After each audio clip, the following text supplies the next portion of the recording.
नबीना मोहम्मद व अला आलिहि व सहबिहि अजमईन।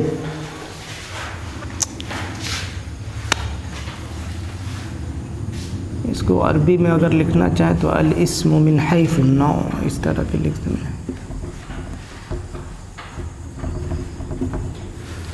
देखिए, नौ के एतबार से या जिन्स के एतबार से इस्म की दो किस्में, मुज़क्कर और मुअन्नस। मुज़क्कर और मुअन्नस, ये जो सबक है इसका ज़्यादातर हिस्सा असल में सरफ़ में बहस की जाती है। इसकी पहचान, मुज़क्कर और मुअन्नस की पहचान इस सरफ़ में होनी चाहिए। यहाँ पे मुज़क्कर मुअन्नस के हिसाब से मुताबकत और इन चीज़ों एराब वगैरह में जो फ़र्क होता है, सिर्फ़ उतना ही हमारा काम होता है नहव में। लेकिन इसके बावजूद किताब में चूँकि है और हम लोग ऐसे पढ़ लेंगे, तो इस्म जो है दो हिस्सों में मुनक़सिम होता है। एक मुज़क्कर होता है और एक मुअन्नस। सबसे पहले ये कि मुज़क्कर और मुअन्नस की पहचान क्यों करते हैं। ज़रूरी है, कोई भी सबक पढ़ने से पहले ये ज़रूरी होता है कि हम ये जानें कि इसका फ़ायदा क्या, क्यों हम पढ़ते हैं मुज़क्कर और मुअन्नस की बहस। इसलिए कि नहू में कई अबवाब में इसका काम पड़ता है। जैसे आपको ममनू मिन अस्सर्फ़ में, गैर मुनसरिफ़ के बाब में आपको काम आएगा अलिफ़ तानीस मक़सूरा, अलिफ़ तानीस ममदूदा। इसी तरह मुज़क्कर और मुअन्नस मुताबकत के लिए मौसूफ़ सिफ़त में आपको काम आएगा। मुज़क्कर और मुअन्नस की वजह से फ़ेल फ़ाइल में मुताबकत के लिए काम आएगा। तो इसमें इशारा मुशारुन इलैह में मुताबकत के लिए काम आए। कई बाब में, एक बाब नहीं कई बाब में तज़कीर व तानीस का काम आता है। इसलिए तज़कीर व तानीस का जानना क्या है, ज़रूरी है। तज़कीर व तानीस का जानना ज़रूरी है। मुज़क्कर और मुअन्नस दोनों में फ़र्क क्या है। मुज़क्कर किसे कहते हैं? मुज़क्कर कहते हैं कि मा यलिदु व यबीज़। इसको अरबी में बाज़ लोग तारीफ़ करते हैं, मा यलिदु व यबीज़। क्या मतलब हुआ? मा यलिदु व यबीज़, जो बच्चा दे या अंडा दे, उसको क्या कहेंगे? मुज़क्कर नहीं कहेंगे, उसको क्या कहेंगे? मुअन्नस। गोया कि यहाँ पे क्या होगा? मा ला यलिद, मा ला यलिदु वला यबीज़ु, जो न बच्चा दे और न अंडा दे, उसको क्या कहते हैं? मुज़क्कर। और मुअन्नस का मतलब क्या होता है? मा यलिदु व यबीज़ु, मा यलिदु व यबीज़ु,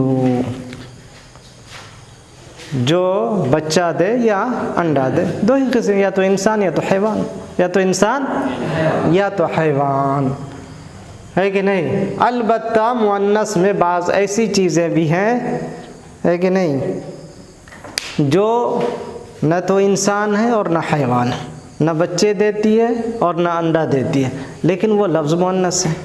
जैसे अर्ज़ुन, अर्ज़ुन ज़मीन मुअन्नस है, लेकिन क्या बच्चा देती है? अंडा देती है, लेकिन फिर भी मुअन्नस है। फिर भी क्या है? मुअन्नस है। तो इसीलिए ये तारीफ़ बाज़ लोग इख्तियार करते हैं, बाज़ लोग कहते हैं ये नाक़िस है। इसमें बाज़ ऐसे अल्फाज आते हैं जो बच्चा देती नहीं है और ना अंडा देती है, उसके बावजूद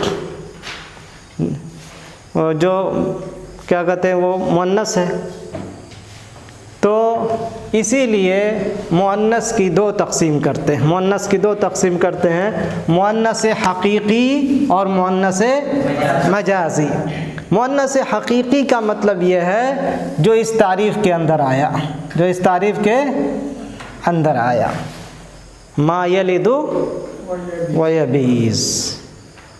जैसे इमरातुन औरत इंसानों में से है, इंसानों के जिन्स से। बकरतुन जानवरों के जिन्स में से ये। इसी तरह परिंदों के जिन्स से हो सकता है, तायरतुन। अलबत्ता मुअन्नस मजाजी, मुअन्नस मजाजी कहते हैं ऐसे अल्फाज जो मुअन्नस इस्तेमाल तो होते हैं लेकिन इस तारीफ़ पे पूरे नहीं उतरते, इस तारीफ़ पे पूरे नहीं उतरते। लफ्ज़न मुअन्नस है लेकिन ना तो वो बच्चा देती है ना वो अंडा देती है। जैसे आइनुन, आँख। आँख क्या है? मुअन्नस है। जब हम कहेंगे, क्या कहेंगे? हादिही आइनुन, हादिही आइनुन। इसी तरह अर्जुन, अर्जुन क्या मुअन्नस है, तो क्या कहेंगे? हादिही अर्जुन तय्यिबतुन, हादिही अर्जुन तय्यिबतुन। तो ये इसीलिए बाज़ लोगों ने इस तारीफ़ में इजाफ़ा करके ये कहा कि मुअन्नस, बाज़ लोगों ने इसको छोड़ दिया और कहा कि मुअन्नस उसको कहते हैं जिसकी तरफ इशारा करते हुए मुअन्नस इसमें इशारा का इस्तेमाल किया जाए। यानी मुअन्नस उसको कहते हैं जिसकी तरफ इशारा करते हुए इसमें इशारा मुअन्नस इस्तेमाल किया जाए, उसको मुअन्नस कहते हैं। इसलिए बाज़ लोगों ने ये तारीफ़ क्या कर दिया? छोड़ दिया, क्योंकि ये चीज़ उसमें दाखिल नहीं होती है। बाज़ लोगों ने क्या कि नहीं, ये भी तारीफ़ करेंगे साथ में ये भी करेंगे कि मुअन्नस वो है जो बच्चा दे, अंडा दे, या उसकी तरफ मुअन्नस इसमें इशारा के ज़रिए इशारा किया जाए, मुअन्नस इसमें इशारा के ज़रिए इशारा किया जाए। तो हकीकी और मजाजी में फ़र्क समझ में आ गया। हकीकी किसको कहेंगे? जो वाक़ियतन क्या है, इस तारीफ़ पे पूरे उतरे। और मजाजी अल्फाज मुअन्नस तो इस्तेमाल होते हैं लेकिन न वो बच्चे दे न वो अंडा दे। जैसे आइनुन, अर्जुन, सहरा, सहरा जानते हैं, सूरतुन, सूरा, तस्वीर को कहते हैं सूरा, तस्वीर। तो ये सब क्या है? मुअन्नस मजाजी है। शम्सुन, है कि नहीं? ये सारी चीज़। अलामातुत तानीस, नज़दीक ये होगा कि हम लोग ये देखेंगे कि तानीस की अलामतें क्या है, किन अलामतों के सबब मुअन्नस को हम पहचान सकते हैं, मुअन्नस को कैसे पहचान सकते हैं, पहचानने की अलामत क्या है, मुअन्नस को पहचानने की अलामत क्या है। तो इसकी 3 अलामतें यहाँ बताई जा रही है। देखिए, ताउत्तानीस अल मरबूता, यानी ताए तानीस मरबूता, जिस इस्म के आखिर में ये गोलता है, ताए मरबूता, इसको क्या कहते हैं? गोलता या ताए मरबूता। अगर ये किसी भी लफ्ज़ के आखिर में हो तो समझेंगे वो लफ्ज़ क्या है? मुअन्नस है। वो लफ्ज़ क्या है? मुअन्नस है। इसी तरह दूसरी अलामत है अलिफ़ुत तानीस अल मक़सूरा। इसमें मक़सूर देखते हैं, इसमें मक़सूर में जो अलिफ़ होता है वो हर अलिफ़ तानीस का नहीं होता, कभी कभी वो अलिफ़ क्या होता है? असली होता है। तो ये जो है जानना ज़रूरी है। हम लोगों ने गैर मुनसरिफ़ के बाब में इसको पढ़ा भी था, लेकिन कल के सबक में हम लोग मुस्तकिल अलिफ़ तानीस मक़सूरा को कैसे पहचानेंगे ये जानेंगे। सिर्फ अलिफ़ तानीस मक़सूरा और अलिफ़ तानीस ममदूदा को कैसे पहचानेंगे, यानी वो अलिफ़ मक़सूरा जो तानीस के लिए हो। हर अलिफ़ मक़सूरा तानीस के लिए नहीं होता, वो अलिफ़ मक़सूरा जो तानीस के लिए हो। इसी तरह वो अलिफ़ ममदूदा जो तानीस के लिए हो, इसको कैसे पहचानेंगे? ये दोनों क्या है? मुअन्नस की अलामतें। अलिफ़ तानीस मक़सूरा की मिसाल है बुशरा, बुशरा। तो अलिफ़ तानीस मक़सूरा कब? अलिफ़ तानीस मक़सूरा, अलिफ़ जो है तानीस का होगा जब वो ज़ायद हो। क्या होना चाहिए? ज़ायद होना चाहिए। वही अलिफ़ तानीस के लिए होगा जो अलिफ़ ज़ायद हो, जो अलिफ़ क्या हो? ज़ायद हो। अब इसमें देखिए कि ये अलिफ़ जो है ये ज़ायद है कि असली? अगर हमको देखना हो कि ये अलिफ ज़ायद है या असली, कैसे पहचानेंगे? तो ये देखना होगा कि अगर हुरूफ असली के 3 कलिमात गुज़र चुके हैं, बशरा, ये हर्फ असली है, बशरा, इसका मतलब ये अलिफ मकसूरा क्या है? ज़ायद है। ये अलिफ मकसूरा क्या है? ज़ायद है। तो ये हो जाएगा तानीस का अलिफ मकसूरा, तानीस का अलिफ मकसूरा। इसी तरह हुबला में ये अलिफ मकसूरा जो है तानीस का है, क्योंकि ये अलिफ मकसूरा ज़ायद है। कल हम देखेंगे कि कैसे ज़ायद पहचानेंगे। अलिफ तानीस ममदूदा, इसकी भी पहचान क्या है कि इसमें अलिफ ज़ायद होना चाहिए, तभी वो तानीस का होगा, तभी वो तानीस का होगा। कैसे पहचानेंगे? यानी कि इसमें हम देखेंगे कि 3 हुरूफ असली पहले गुज़र चुका है।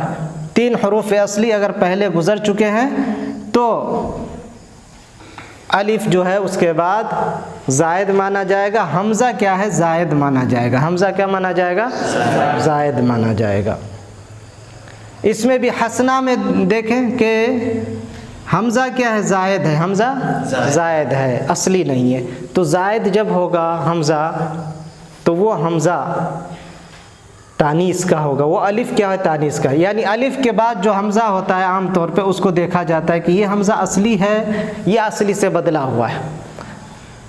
3 चीज़ें होती हैं हमज़ा की शक्ल, या तो असली, या तो असली से बदला हुआ, आमतौर पे वाव या से बदला होता है। जैसे हम लोग पढ़ते हैं दुआ उन, असल में क्या है? दुआ उन। इसी तरह बिना उन, असल में क्या? बिना युन, बिना बना यबनी से बिना युन। इसी तरह समाउन, असल में क्या? समाउन, समाउन। कायदा ये है कि जब आखिर में अलिफ के बाद वाव या हो तो ऐसी सूरत में वाव को हमज़ा से, वाव को और या को हमज़ा से बदल देते हैं। तो इसके तहत ये सब चीज़ें क्या है? असली से बदला हुआ। यहाँ पे जो हमज़ा है इस सब में क्या है? असली हर्फ से बदला हुआ है, तो वो ज़ायद नहीं माना जाएगा, वो ज़ायद नहीं माना। इसी तरह कुछ अल्फाज जो है ख़ुद हमज़ा क्या है? असली है। मसलन जैसे इंशा, मसलन इंशा, ये हमज़ा क्या है? असली है, क्योंकि इसका असली हर्फ क्या है? नाशा। नाशा हमज़ा असली है कि नहीं? इसको कहाँ देखना होगा? अगर मौजम में देखना हो, कामूस में कहाँ देखेंगे? नून शीन हमज़ा, गोया कि हमज़ा असली है, गोया कि हमज़ा असली है। तो या तो हमज़ा असली हो या एक असली हर्फ से बदला हुआ हो, तो ऐसी सूरत में अलिफ क्या है? ज़ायद नहीं होगा, तानीस का नहीं होगा, बल्कि अलिफ असली माना जाएगा। तानीस का उसी वक्त होगा जब इन दोनों में से ना हो। समझ में आ रहा है कि नहीं? अब इसके बाद देखते हैं मुअन्नस की अलामत के एतबार से। मुअन्नस की 3 किस्में। मुअन्नस की अलामत ज़ाहिर होने और न होने के एतबार से इस्म की 3 किस्म है। मुअन्नस लफ्ज़ी, मुअन्नस लफ्ज़ी कहते हैं ऐसा लफ्ज़ जो मुअन्नस के लिए हो, कोई ज़रूरी नहीं। मुअन्नस लफ्ज़ी, मुअन्नस लफ्ज़ी किसको कहते हैं? कि ऐसा लफ्ज़ जिसके आखिर में तानीस की जो अलामतें हैं, 3 अलामतें हैं ना, उनमें से कोई अलामत यहाँ पे पाया जाए उस लफ्ज़ के अंदर लफ्ज़ी तौर पर। मुअन्नस की अलामतों में से कोई अलामत अगर लफ्ज़ में पाई जाए तो उसको कहते हैं मुअन्नस लफ्ज़ी, क्योंकि लफ्ज़ में वो पाया गया। मुअन्नस मानवी कहते हैं कि लफ्ज़ मुअन्नस के लिए हो लेकिन ज़ाहिर में कोई तानीस की अलामत ना हो। लफ्ज़ तो मुअन्नस के लिए है लेकिन ज़ाहिर में कोई तानीस की अलामत नहीं है। जैसे ज़ैनब किसके लिए होता है? औरत के लिए, मुअन्नस के लिए, लेकिन इसमें क्या अलामत है? तानीस में कोई अलामत है? कोई अलामत नहीं है। जैसे उज़्नुन, कान मुअन्नस के लिए, लेकिन क्या इसमें कोई अलामत है? अलामत तानीस में से कोई अलामत नहीं।